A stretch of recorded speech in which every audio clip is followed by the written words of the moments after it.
Currently, the number one enemy of humanity in the world is Israel's Prime Minister Benjamin Netanyahu.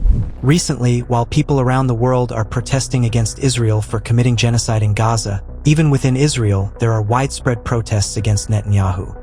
To cover up one corruption after another and his own misdeeds, Netanyahu is committing some of the most heinous crimes in the history of humanity. Not only that, to secure his position in Israel's seat of power, Netanyahu has not hesitated to start regional wars. That is why even Israelis refer to him as the crime minister instead of prime minister. In crimes against humanity, Netanyahu seems to have surpassed even Hitler. In this episode of The Buried Show, we will discuss why Israel's Prime Minister Benjamin Netanyahu is so unpopular even in Israel, and why this crime minister does not want the Gaza war to end. How, why, and what this will be covered in this episode. If you are new to The Buried Show, please subscribe and click the bell icon. Benjamin Netanyahu is Israel's longest-serving prime minister, but this anti-humanity criminal has now become extremely unpopular in his own country. Once, he was supported as a symbol of political skill and security, but today he has become the focal point of anger for a large part of the Israeli empire. Currently, in Israel's domestic politics, Netanyahu's unpopularity is the biggest issue. Not only do poll results and public opinion surveys show this, but it is also clear when anti-Netanyahu protests take to the streets of Israel's major cities. According to recent data in 2025, around 70 to 80% of Israelis have lost confidence in Netanyahu's leadership and want him to resign. Several main reasons behind this, including interference in the judicial system, corruption allegations, controversial war management, and becoming politically one-sided. Many Israelis directly blame his security policies and strategies as a major reason for his unpopularity. Critics claim that for a long time, his policies indirectly strengthened Hamas. For example, they mention that Netanyahu allowed vast amounts of money from Qatar to reach Hamas, which was not meant for Gaza's infrastructure or general welfare, but was instead used to stockpile the organization and its weapons. Another controversial move was withdrawing troops from Gaza's border and redeploying them to the West Bank. This weakened security on the southern border, allowing a sudden Hamas attack that killed over 1,200 Israelis, the biggest security failure in Israel's recent history. Some also accuse Netanyahu of ignoring multiple warnings from Egyptian and Israeli intelligence agencies before the attack. Many say Netanyahu deliberately allowed the Hamas attack to occur, so he could easily carry out genocide in Gaza as revenge. Considering these mistakes, some Israelis believe this disaster is primarily a result of Netanyahu's failed leadership. Since the war began, public discontent against him has increased to its peak.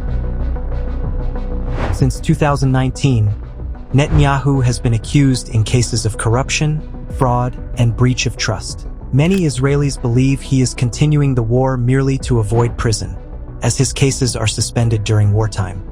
His decisions in the Gaza war are seen as favoring personal interest and opposing Israel's national interest. A survey shows only 33% of Israelis believe Netanyahu's policies serve national interests, meaning 67% of the population is against him. In 2023, Netanyahu attempted judicial reforms aimed at reducing the Supreme Court's power. This decision divided Israel and triggered nationwide protests, with many seeing it as a constitutional coup that threatened Israel's democracy. Israel is primarily governed by a coalition of 7 far-right parties, led by Netanyahu's Likud party. In January 2025, after a ceasefire mediated by Donald Trump, influential religious Zionist leader Itamar Ben-Gvir resigned from the cabinet. Other hardline members of the coalition also pressured Netanyahu's government to collapse. If this coalition breaks, Israel would need to hold new elections, and Netanyahu's chances of returning would be very low. To stay in power, Netanyahu has conducted unprecedented genocide in Gaza for the past 2 years.